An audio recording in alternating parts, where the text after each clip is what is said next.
the Cavalcade of America, presented by DuPont.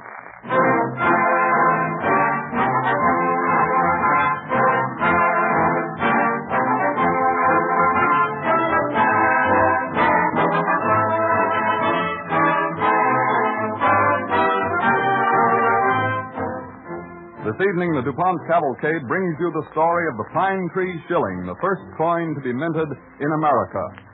Since their arrival in the New World, the settlers had depended on the odd assortment of foreign coins that found their way into the colony. This first coinage was one of the things that gave the colonists a sense of freedom that finally led to the creation of an independent nation. Today, the efforts of our research chemists in the development of our rich national resources make a vital contribution to our national independence. The ideals of these men are aptly summed up in the DuPont pledge: better things for better living through chemistry.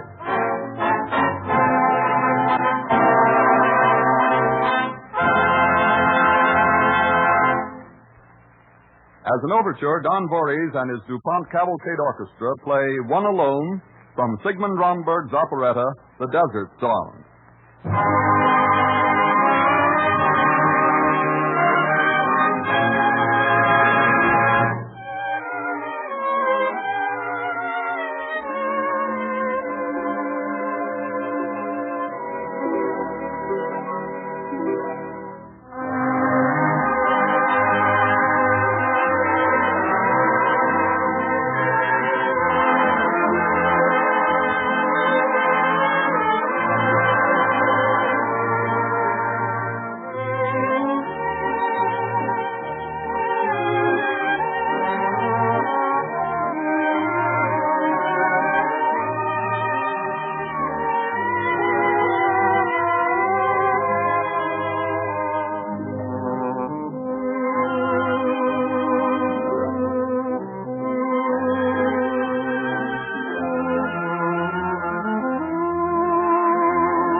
The DuPont Cavalcade moves forward.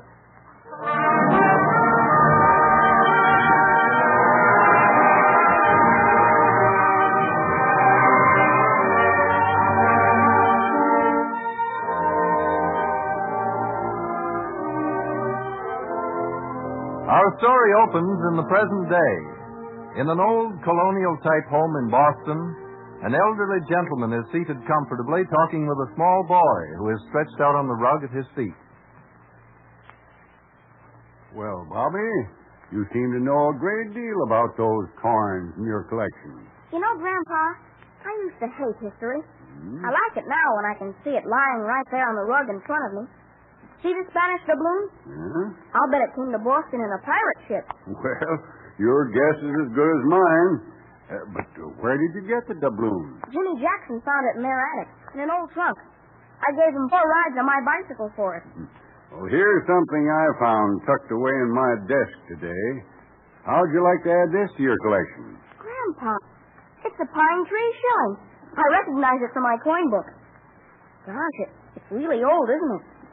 1652. Do you mean I can have it? Of course. That's a remarkable piece of money, Bobby. It's more interesting to me than all the rest of your collection put together. It's our first American coinage. There was a time when the colonists couldn't even buy things from each other. They didn't have any money of their own, just coins from here and there. They made everything they needed. You see, every man had a craft or business in those days. But they had a difficult time swapping things around so that everyone had what he wanted. Just as you and Jimmy do with your stamp and coin collection. I see. For instance, around 1650, there was Christopher Stanley, the tailor, and William Church, the baker, Jonathan Green, the carpenter. Now, we'll suppose Jonathan Green is sawing a board in the work shed behind his house. His apprentice, Samuel, is holding the board for him. Hey, hold the plank steady, Samuel. If I can't saw right and square. I'm sitting on as hard as I can, Master. You need more weight, lad. You must eat more. Yes, Master. Another 2 years and you'll be master in your own right, with an apprentice of your own. I look forward to that day, Master Green. Oh? Satisfied with the way you're treated, eh? Oh, no, Master Green. You've been as good a master as any apprentice lad could want, but a lad does have his dreams. I know what you mean. Here's 6pence for you, lad. An English 6pence. For me? A 6pence? Catch? There you are. Oh, thank you, Master Green. Drop it in the plate at church on Sunday. Oh, that I will, sir. Up to this time, a dozen eggs from McGee's is all I could offer his reverence. Wait till Miss Betsy Hull turns her head your way, then flip the 6pence into the plate with a good cheery clink, eh? That'll make her sit up and take notice. Master, how did you know? It's all right, my lad. I was young once myself, and I know all the tricks. It's right grateful I am, sir. Quick. Get to work now. To work, Samuel. Yes, sir. There's Master Christopher Stanley, the tailor, coming up the road. We must be busy. Yes, Master. At first, don't notice him. There's rumor he wants a new shop fit. I must get the best price I can for my work. I see, sir. What of the law just passed in the magistrate's court? A carpenter to earn no more than 2 shillings for each day's work. Master Stanley will not wish to pay me in the hard money I like. Only Captain John Hull has paid me in metal. I'll wager a doubloon to your English 6pence. Master Stanley will offer me instead a number of shoots, half the value of the work. Keep this, lad. Here he is now. Good day, Master Green. Good day, lad. Master? What do you mean? Oh, there's Master Stanley. Good day to you, Neighbor. Good day. I was so busy, didn't see you. I'll tell you what I'm here for if you're not busy to listen. Oh, I can spare a moment. It'll be worth your time. I need a new building for my work. I have 2 new apprentices, and the house is much too small to work in. Each day, my wife threatens to sweep us out with the cinders from the hearth. And I want a new building, 20 feet square with a roof sloping to the east, a large window with glass in it at the north, and one at the west. When could you do the work, and what would the cost be? You say your business prospers these days? That is not what I said. I asked you the cost. You'll pay in good English silver? You know I can do no such thing. My business is good, 'tis true. But my customers are mostly men of the soil and artisans like yourself. Master Thomas Beale made me a great oaken barrel, and I made him some woolen breeches. Farmer Pollard filled the barrel with apples, and I made him another pair of breeches with a double seat. Now, to you, I offer a fair number of woolen suits of the best cloth, the best cut, sewed with the greatest care. Toss me the 6pence, Samuel. Hi, sir. Thank you, lad. 'Tis hard money like this I take for my work, Master Stanley. I want none of your suits, be they the best or the worst. Am I to understand you're not needing new clothes? No offense, neighbor, but as a plain fact, spoken by a plain man, you're as shabby a sight as I've seen in many a day. And in my opinion... No offense, neighbor, but will you keep your opinions to yourself? As you wish. But I should think you'd like to value a professional counsel. Jonathan! This is Mrs. Green calling, Master. I think I'm deaf, lad. I can hear her. Ask your wife what she thinks about your need of clothes. Jonathan, I said. I'm here, wife. What is it you want? Master Church is here. I owe him for the week's bread. Shall I pay him with the doubloons or with the king's shilling? Oh, get rid of the Spanish guilt if you can make him take it. You never can tell when a shipload will be dumped upon us and take from the value of the stuff we have on hand. And yet you want me to pay you in coin. Mr. Screen, tell me if I'm wrong. I want your husband to build me a new house, and I've offered to pay him with the equivalent in clothes. How many suits do you think I want? I'll take one suit and the rest in silver. Take 2 suits, Jonathan. Huh? Well, all right, 2. But not a buttonhole more. What do you take me for, a London stage player who needs a different waistcoat every time he prances in view of the rabble? 2 suits it is and the rest in silver. I can't do it, Master Green. I haven't the money. I told you my customers pay me in kind. Jonathan, why don't you build the shop for Master Stanley? And let him supply you with cloaks and suits for the next 10 years, or all up to the value of your labor. And me not knowing it'll die of the plague before the week is up?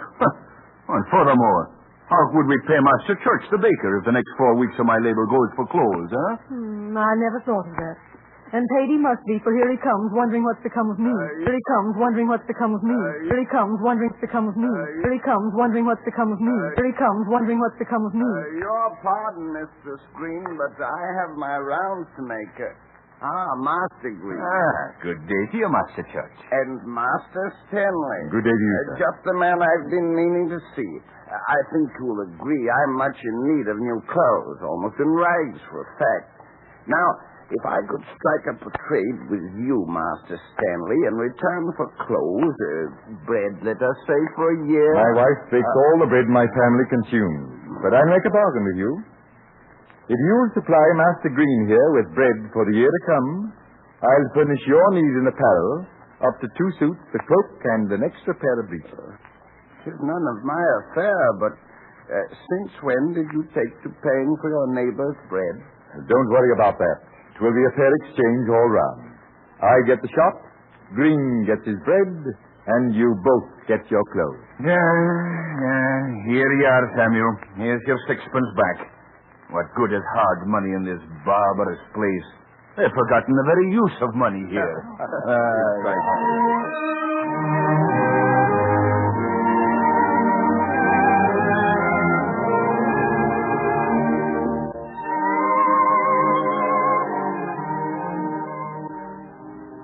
That's the way they used to bargain, Bobby. That'd cause a lot of trouble today, wouldn't it? With all the debating it took them to settle things, it's a wonder everyone in New England didn't become lawyers. What they needed was their own system of coinage.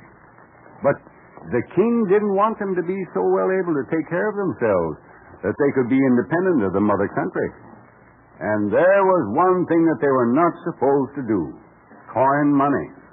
But the colonists were an independent lot. They knew what was needed. And one day, right in Boston, in 1652, they called a meeting. Quiet, please. Quiet. Quiet, please. Master Beale would like to present a motion. Mr. Chairman, I propose that we let Captain Hull go on with his plan. Do you make this as a motion, Mr. Beale? Yes, sir. I move you that Captain John Hull strike us a silver coin for use here in the colony. Let King George have his 6pence and his shillings and his guineas. Let us establish a currency of our own. You have all heard Master Beale's motion. I second it. The motion has been made and seconded that we have a mint and money system of our own. Will those in favor of such action sing out with a lusty aye? Aye. Contrary, no. The motion is carried.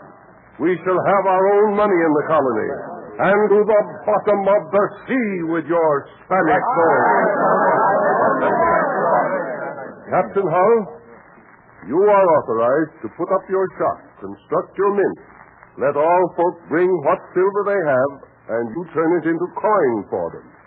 And have you any suggestion as to your recompense? Mr. Chairman, may I propose that for every 20 shillings I stamp, I take one for myself? Quiet, please. Quiet. I think that is fair and just. Captain Hull, you know, offers his service to the colony in the face of strict orders from the king that we may have no money of our own. 'Tis his skin he puts in jeopardy, and so 'tis well he must be paid. If there are no objections, I will put the motion. All those in favor, say aye. Aye.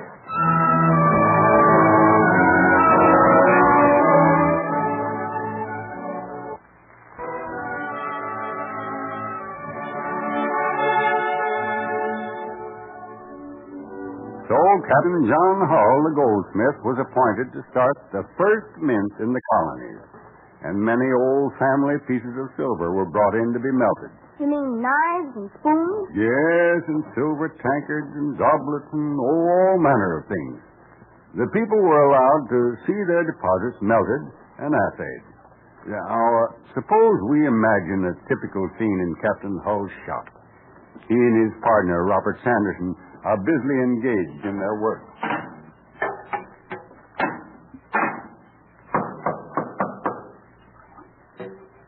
See who it is, Robert. Hi, Captain Hull.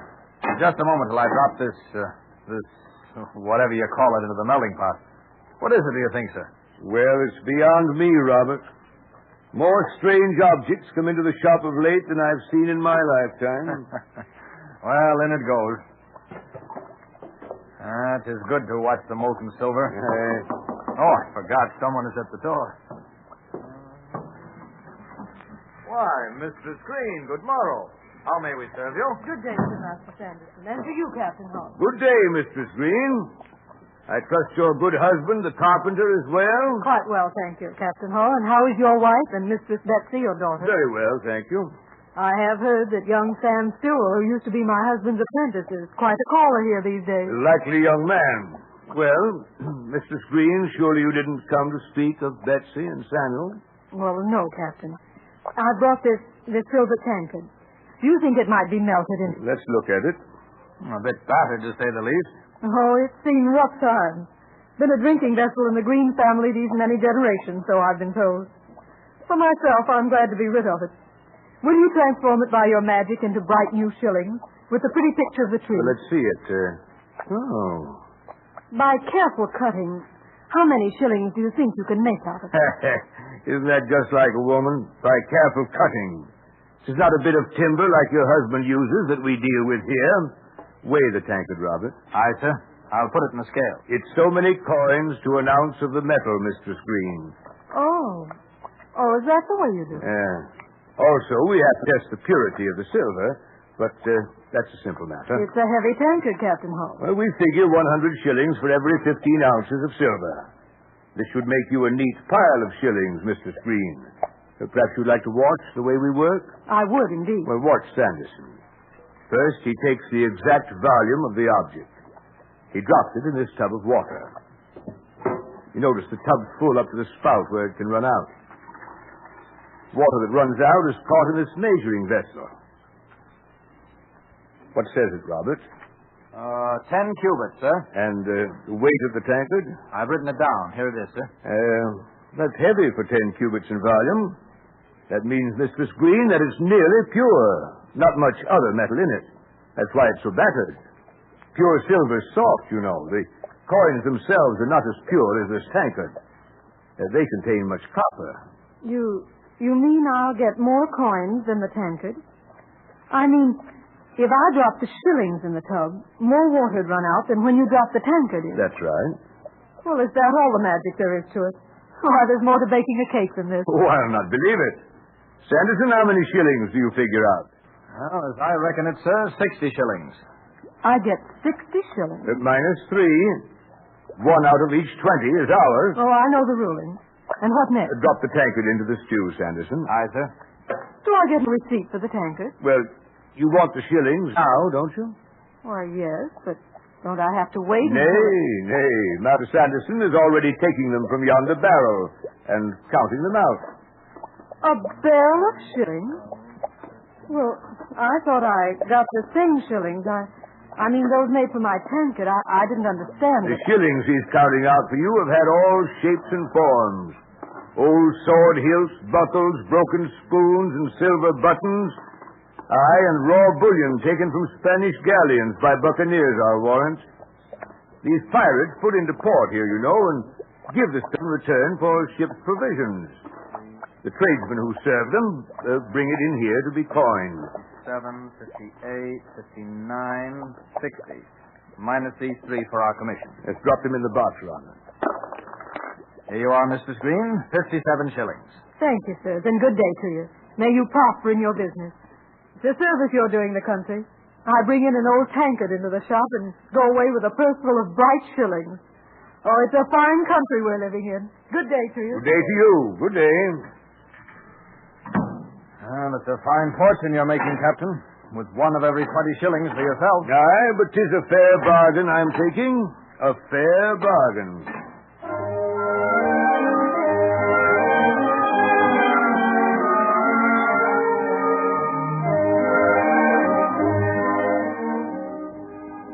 And that's how Captain Hull made the pine tree shilling. Did he get rich, Grandfather? Well, so they say. There's a story told about how he gave a great many of his shillings away. Hawthorne told it in his Twice-Told Tales. But many people say it's a legend rather than true history. However, it's come down through the years, and it's amusing anyway. What was it, Grandfather? Why, it was the occasion of his daughter Betsy's wedding to young Samuel Sewell. You remember how Jonathan Green, the carpenter, gave young Sam Sewell, his apprentice, the 6pence for the collection plate, together with some advice on how to win the favor of Captain Hull's daughter Betsy? Well, Captain Hull is receiving the congratulations of his guests after the ceremony. Well. Did I ever think to see the day when young John Hull would be marrying off a full-grown daughter? Just look at Mistress Hull. There, across the room. Radiant, isn't she? She's so happy about her daughter. Yeah. It looks to me as if she's weeping. Of course she's weeping. She's happy. What? It's a fine young man Betsy's marrying. Young Sewell's not been known to miss church nor prayer meeting since the day he was old enough to toddle. And he's handsome, too. Yes, and he's going to be the best master carpenter in the colony. I taught him. Well, good evening, Mrs. Green. Why, Hope Peabody, I didn't see you. Isn't it a lovely wedding? Why, lovely enough. And what a beautiful bride. Yes, pretty, but she's rather large. Large? Well, buxom, I suppose you'd call it. Of course, the young men have such strange taste today. I understand that she set her cap for him. Oh, no one but Betsy ever had a chance to win Sam. It's a real love match. Why, Betsy told me herself that he never so much as mentioned a dowry. Oh, isn't that romantic? Now, of course, if Betsy would only curb her taste for sweetmeats. Well, I'm sure that Samuel loves her just as she is. Yes, Hope. And if ever you should marry, I trust you make as good a wife as Betsy will. Well, Jonathan... Hey, quiet. Quiet. The bridegroom's going to speak. All right. All I can say is that I'm the luckiest man in the world. And again, let me thank you for all your kindness. John, look what the servants are bringing. Good. Why, it looks like a huge pair of scales. That's what it is. Well, odd things at a wedding, eh? Hey, large, aren't they? For weighing grain or fish. But Jonathan, where do you... My friend. Quiet now, quiet. Betsy, get into the scales. What? What is he going to do? Is he going to make Samuel pay for his bride? I don't know. Box over here. There now, open it up. Here's the key. Why, it's full of pine tree shillings. Well, look. They're shoveling the shillings into the other side of the scale. Now, weigh the girl down. Put in the shillings till you weigh her right off the floor. Well, it'll take more than a handful of shillings to do that. What do you know about it? There. They weigh about even now, I should judge. Aye, they weigh about even now, Captain. Well, what do you know? And there we are. Lucky for me that young people in love eat so sparingly. Pretty pile of shillings it'll cost me at that. Here, Samuel, take her. And the shillings as well. Use the girl kindly, my son, and count yourself lucky. It isn't every wife that's worth her weight in silver.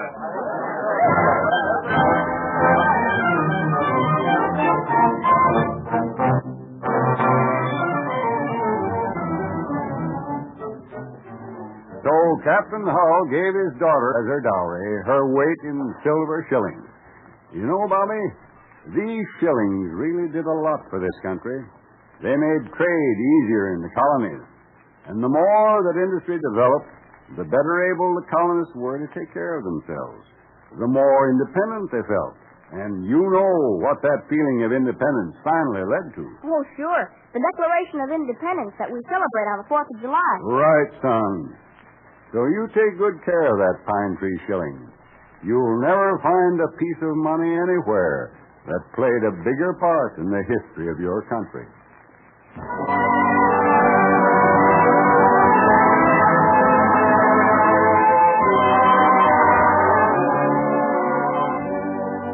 DuPont salutes the colonists who started America's first independent system of coinage with the pine tree shilling as gallant leaders in the Cavalcade of America.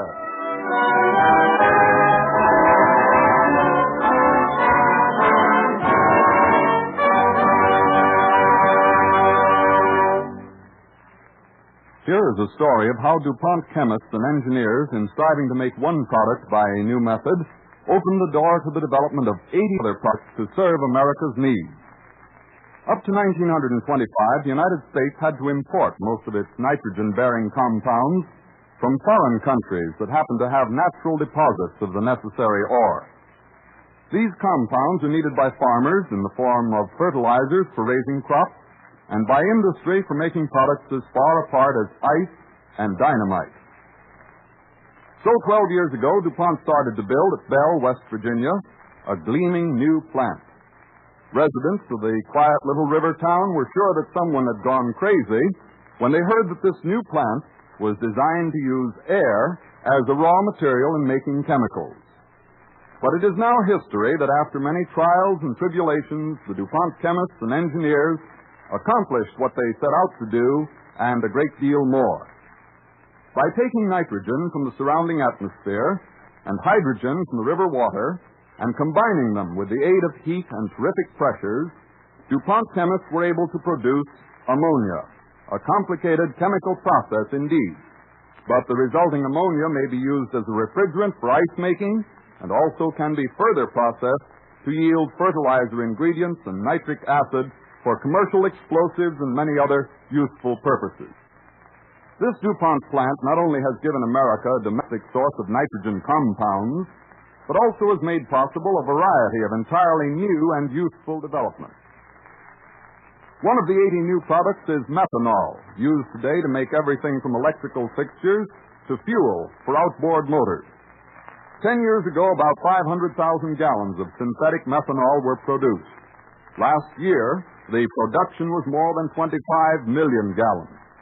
And the original price, $1.10 per gallon, has been brought down until it is now only 33 cents a gallon. Some of the other products, when first made at the Bell plant, were known as chemical curiosities, handled in vials and priced in dollars per ounce. Now, however, they are commercial commodities, handled in tank cars and priced in cents per gallon. But chemists and engineers are never satisfied. They're working in DuPont plants and laboratories all over the country to achieve new developments, constant improvements, greater production, and lower prices, thus making good the DuPont pledge, better things for better living through chemistry.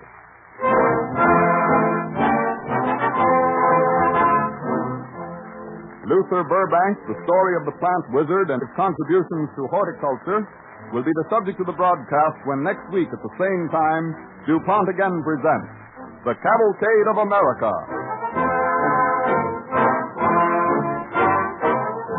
This is the Columbia Broadcasting System.